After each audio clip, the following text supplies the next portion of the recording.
मम्मा मुझे please carry वाला subtraction सिखा दो, मेरा हर बार एग्जाम में गलत होता है। हाँ, कैरी वाला सब्ट्रैक्शन सीखते हैं हम। ठीक है, थोड़ा सा आप पीछे हो जाओ। ओके, तो हम ये 4 क्वेश्चन सॉल्व करेंगे जिसमें सब में कैरी लेना है। ओके, तो सब्ट्रैक्शन में हम कैरी लेंगे। इन चारों सम्स के थ्रू आपको अच्छे से समझ में आ जाएगा कि कैरी वाले सब्ट्रैक्शन कैसे करने हैं। ओके, तो करें स्टार्ट। ओके, तो पहला क्वेश्चन है हमारा 7000 में से 5694 हमें सब्ट्रैक्ट करना है। ओके, तो 7000 में से 5694 हमें सब्ट्रैक्ट करना है। ओके, तो सबसे पहली चीज ये है कि सब्ट्रैक्शन हो या एडिशन हो, हम हमेशा राइट साइड से शुरू करते हैं। कौन से साइड से? राइट साइड से। यहाँ से मतलब ये हमारा राइट साइड है और ये हमारा मोस्ट लेफ्ट साइड है। तो हमेशा हम सब्ट्रैक्शन या एडिशन जो भी करते हैं, इवन मल्टीप्लिकेशन भी करते हैं, तो हम राइट साइड से शुरू करते हैं, ना कि लेफ्ट साइड से। तो ये चीज आपको दिमाग में रखनी है कि आप जो सब्ट्रैक्शन या एडिशन कुछ भी स्टार्ट करेंगे वो राइट साइड से स्टार्ट करेंगे। ओके, ये राइट साइड है और ये लेफ्ट साइड है। ओके, तो हम स्टार्ट करते हैं राइट साइड से। हमारा पहला नंबर यहाँ पर है 0 में से 4। ओके, अब 0 में से 4 मतलब क्या है? आपके पास 0 चॉकलेट है। कितनी चॉकलेट है? 0 चॉकलेट। तो क्या आप 0 चॉकलेट में से 4 चॉकलेट खा सकते हैं? नो, नहीं। अगर आपके पास चॉकलेट 0 है तो आप उसमें से 4 चॉकलेट कैसे खा सकते हो? खाने का मतलब है सब्ट्रैक्शन। सब्ट्रैक्शन को यहाँ पे हम रिप्रेजेंट करते हैं खाने से। ओके, तो अगर 0 चॉकलेट है तो उसमें से 4 चॉकलेट हम नहीं खा सकते, है ना? तो इसीलिए हमें क्या करना पड़ेगा, यहाँ पे हमें कैरी लेना पड़ेगा। समझ में आई? तो आपको किस सिचुएशन में कैरी लेना है, इस चीज की क्लैरिटी आ गई आपको? यस। ओके, तो 0 में से 4 चॉकलेट हम नहीं खा सकते, इसीलिए हमें कैरी लेना पड़ेगा। अब इस 0 ने क्या करा, सबसे पहले अपने पड़ोसी से पूछा कि क्या उसके पास कैरी देने के लिए कुछ है। अब जब उसने अपने पड़ोसी से पूछा तो उसने ये देखा कि उसको तो खुद ही नंबर नीचे वाले से छोटा है, तो वो कैरी देने के लायक नहीं है। ओके, फिर वो आगे बढ़ा। उसने सोचा फिर अगले पड़ोसी से मांगता हूँ। अगले पड़ोसी से देखा, तब भी उसने यही देखा कि वो अगला जो पड़ोसी है वो भी कैरी देने लायक नहीं है, क्योंकि 0 और 0 है और यहाँ नीचे बड़ा नंबर है, खुद ही वो कैरी देने लायक नहीं है, क्योंकि 0 में से 6 चॉकलेट आप नहीं खा सकते हो। ओके, फिर उसने अगले पड़ोसी को चेक करा। उसने ये देखा कि जो सबसे आखिरी वाला पड़ोसी है उसमें 7 ऊपर है और 5 नीचे है, मतलब 7 में से 5 चॉकलेट आप खा सकते हो। इसका मतलब 7 कैपेबल है कैरी देने के लिए। ओके, अब ये कैरी देना शुरू करेगा, 7 कैरी देना शुरू करेगा। तो सबसे पहले 7, पहली बात तो इन हम एक आपको मैं एक छोटे सा एग्जाम्पल देती हूँ जिससे आपको याद रहेगा कि कैसे करना है। ओके, तो अब हमने ये देखा कि ये तीनों ने ही भीख मांगी। इन तीनों के पास ही नहीं था, नंबर छोटे थे ये, तो इन तीनों को ही भीख मांगनी पड़ी। ठीक है, इन तीनों 0 ने किससे भीख मांगी? 7 से, क्योंकि उनके पास उनको कैरी चाहिए था। ठीक है, तो उन तीनों को ही भीख मांगनी पड़ी और 7 ने भीख देनी शुरू करी। अब आपको जो बहुत इंपॉर्टेंट पॉइंट याद रखना है वो ये है कि हमेशा भीख में 1 मिलता है। कितना मिलता है? 1। अगर आप कोई भिखारी अगर आप भीख मांगता है तो हमेशा आप कितने रुपए देते हो उसको? 1 रुपीज। ठीक है, तो हमेशा भीख में कितने मिलते हैं? 1। तो हम इन तीनों ने भीख मांगी तो तीनों को 1 दे देते हैं। इसको भी 1 मिल गया। मैं जो कैरी वाला है वो थोड़ा मोटा लिख रही हूँ। ठीक है, इसको भी 1 मिल गया और इसको भी 1 मिल गया। तीनों ने भीख मांगी और भीख में हमेशा मिलता है 1, तो तीनों को 1 1 1 मिल गया। ठीक है, अब क्योंकि 7 ने 1 दिया है कैरी, तो 7 का क्या हो जाएगा? 6। 7 को काट के हम क्या लिख देंगे? 6। तो यहाँ पे 7 ने 1 दे दिया तो 7 की जगह हमारा हो गया 6। ओके, अच्छा, अब दूसरा जो पॉइंट आपको याद रखना है कि जो पहला बंदा था भीख मांगने के लिए उसको तो पूरा का पूरा नंबर मिलेगा। ठीक है, पूरा का पूरा नंबर मतलब उसको 10 ही रहेगा।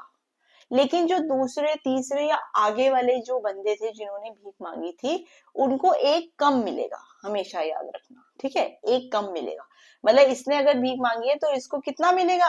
10 का 9, मतलब एक less. 1 less than that number, इसको भी एक कम मिलेगा, तो ये कितना मिलेगा, हो जाएगा 9। ओके, अब हम सब्ट्रैक्शन शुरू कर देते हैं। यहाँ पे हमारा 10 है, ओके, क्योंकि ये पहला बंदा था भीख मांगने के लिए तो उसको पूरा नंबर मिलेगा। तो ये 10 है, 10 में से 4 गया, कितना बचा, 6। ठीक है, 10 में से 4 अगर हम माइनस करेंगे तो हमारे पास बचेगा 6। ओके, करके देख लेते हैं इसको। 1 2 3 4 5 6 7 8 9 10, 10 चॉकलेट्स है हमारे पास, उसमें से हमें 4 खानी है। तो 1 2 3 4 खा ली हमने, तो कितनी बची हमारे पास, 1 2 3 4 5 6, इसीलिए हमने यहाँ पे 6 लिख दिया। ओके, अगले पे चलते हैं। यहाँ पे ये 9 बचेगा, ओके, क्योंकि ये दूसरा बंदा था भीख मांगने के लिए तो इसको एक कम मिला था। तो 9 में से जब 9 जाएगा तो यहाँ बचेगा 0। ओके, फिर यहाँ पे 9 में से जब 6 जाएगा तो यहाँ बचेगा 3। यहाँ 6 बचा था क्योंकि उसने कैरी दे दिया था 1, तो 6 में से 5 जाएगा तो कितना बचेगा, 1। ओके, तो ये हमारा आंसर आता है। दैट मीन्स अगर हम 7000 में से 5694 माइनस करेंगे तो आंसर आएगा 1606 सॉरी। ओके, अब हम अगले क्वेश्चन पे चलते हैं। हमारा अगला क्वेश्चन ये है। अगले क्वेश्चन पे भी हम यही चीज ध्यान में रखेंगे कि भीख में हमेशा मिलता है 1, और जो पहला बंदा होता है मांगने के लिए उसको पूरा नंबर मिलता है, लेकिन जो आगे के बंदे होते हैं मांगने के लिए उनको हमेशा एक कम नंबर मिलेगा। ओके, तो इस एग्जाम्पल से फिर से हम समझते हैं। सबसे पहले यहाँ पर 9, ये कितना है नंबर, 9। 9 में से हमारा 4 अगर हम माइनस करते हैं, 9 में से 4 माइनस कर सकते हो आप, 9 चॉकलेट है, 4 खानी है, खा सकते हो। तो 9 में से जब 4 चॉकलेट हम खा लेंगे तो हमारे पास यहाँ बचेगा 5। ओके, यहाँ हमारे पास 5 चॉकलेट है, हमें 3 खानी है, वो भी पॉसिबल है, कोई जरूरत नहीं है कैरी लेने की। 5 चॉकलेट में से 3 चॉकलेट्स आप खा सकते हो। जब 5 में से 3 आप खा लोगे तो यहाँ बचेगा 2। ओके, अब अगला चलते हैं। 6 में से 7 चॉकलेट खा सकते हो आप, नहीं खा सकते, तो इसका मतलब 6 को भीख मांगनी पड़ेगी अपने पड़ोसी से। तो 6 अपने पड़ोसी से जब भीख मांगेगा तो भीख में क्या मिलेगा, 1। तो यहाँ पे इसको 1 मिल गया भीख में। ओके, और 8 का क्या हो जाएगा यहाँ पे, 7, क्योंकि उसने 1 उसको दे दिया है। अब यहाँ पे बचा हमारा 16, कितना हुआ, 16। और क्योंकि ये पहला ही बंदा था भीख मांगने के लिए तो इसको पूरा 16 का 16 ही मिलेगा। अब अगर हम 16 में से 7 माइनस कर देते हैं तो हमारा बचता है 9। ओके, 7 में से 2 माइनस कर देते हैं तो हमारा बचता है 5। ओके, तो ये हमारा आंसर आ जाता है। अब हम चलते हैं अगले क्वेश्चन पे। अगला क्वेश्चन बहुत ध्यान से देखिएगा। अगला क्वेश्चन क्या बोल रहा है, सबसे पहली चीज तो हम राइट साइड से शुरू करेंगे। तो 8 में से आप 9 चॉकलेट खा सकते हो? अगर आपके पास 8 चॉकलेट है तो 9 चॉकलेट कैसे खा सकते हो? नहीं खा सकते। इसका मतलब इसको कैरी मांगना पड़ेगा। इसने अपना पड़ोसी चेक करा, पड़ोसी क्या था, 5 और 6। 5 में से 6 चॉकलेट, फिर वो भी नहीं खा सकते, तो इसको फिर अपना पड़ोसी चेक करना पड़ेगा। फिर पड़ोसी चेक करा तो 4 में से 7 चॉकलेट आप नहीं खा सकते, फिर आपको आगे अगला पड़ोसी चेक करना पड़ेगा। अब यहाँ पे हम गए तो हमने देखा 9 ऊपर है और 2 नीचे है, इसका मतलब 9 में से 2 चॉकलेट आप खा सकते हैं। ये एलिजिबल है कैरी देने के लिए, तो इसने कैरी देना शुरू करा। ओके, अब कैरी देना जब शुरू करा तो ये जो 9 है सबको कितना कैरी दे देगा, भीख में क्या मिलता है हमेशा, 1। तो 1 कैरी मिलेगा, सबको कैरी दे देते हैं 1। सबने भीख मांगी, 1 1 और 1, तीनों को 1 1 कैरी मिल गया। ओके, और ये 9 का क्या हो गया, 8, क्योंकि उसने 1 कैरी दे दिया तो 9 का हो गया 8। अच्छा, अब शुरू करते हैं। पहली चीज तो यहाँ पे 1 8 18 ही रहेगा क्योंकि ये पहला बंदा था भीख मांगने के लिए, तो इसको पूरा नंबर मिलेगा। ओके, अब ये 1 5 15 हो गया क्योंकि ये दूसरा बंदा था भीख मांगने के लिए, तो 15 का क्या हो जाएगा यहाँ पर, 14, इसको एक कम मिलेगा। समझ में आई, इसको एक कम मिलेगा क्योंकि ये दूसरा बंदा था भीख मांगने के लिए। यहाँ पर देखते हैं ये 14 है, तो 14 ये भी क्योंकि तीसरा बंदा था भीख मांगने के लिए, तो इसको भी एक कम मिलेगा। तो ये 14 का क्या हो जाएगा, 13, एक कम मिलेगा इन दोनों को क्योंकि ये दूसरे और तीसरे बंदे थे भीख मांगने के लिए। ओके, अब हम माइनस करना शुरू करते हैं। 18 चॉकलेट में से 9 चॉकलेट जब हम खा लेंगे तो हमारे पास बचेंगी 9। ओके, अब यहाँ देखते हैं 14 में से 6 चॉकलेट खाएंगे तो कितनी बचेंगी? 8 बचेंगी ना, 8।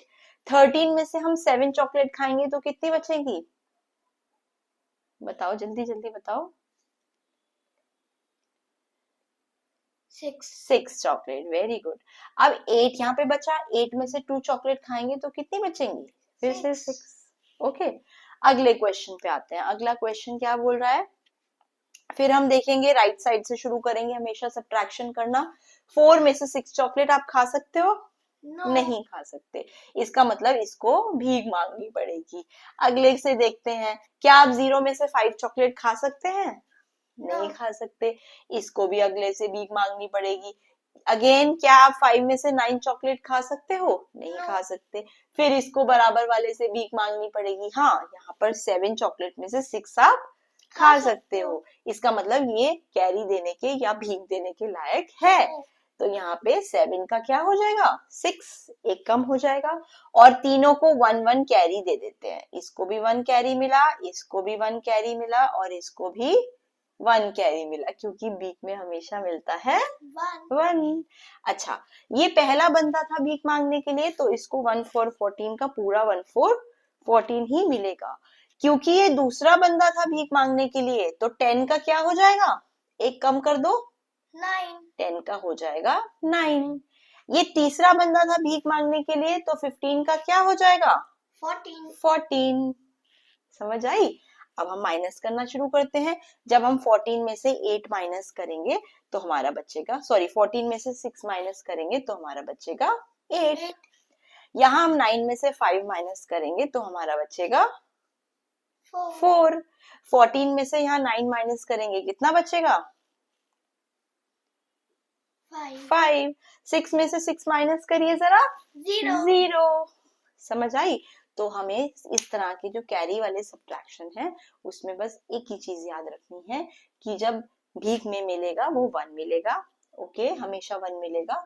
और जो पहला बंदा है भीख मांगने के लिए या कैरी मांगने के लिए, उसको पूरा नंबर मिलेगा और आगे के जितने भी नंबर भीख मांग रहे हैं उनको एक कम मिलेगा। ओके, समझ में आई? मैं आशा करती हूँ कि अब आपका ये कैरी वाला सब्ट्रैक्शन एग्जाम्स में गलत नहीं होगा, राइट? यस मम्मा। ओके, अब आप इसकी प्रैक्टिस करना ढेर सारी, जिससे आप इसको अच्छे से एग्जाम में भी कर पाओ। And I will see you all in the next video. Thank you for watching. Bye.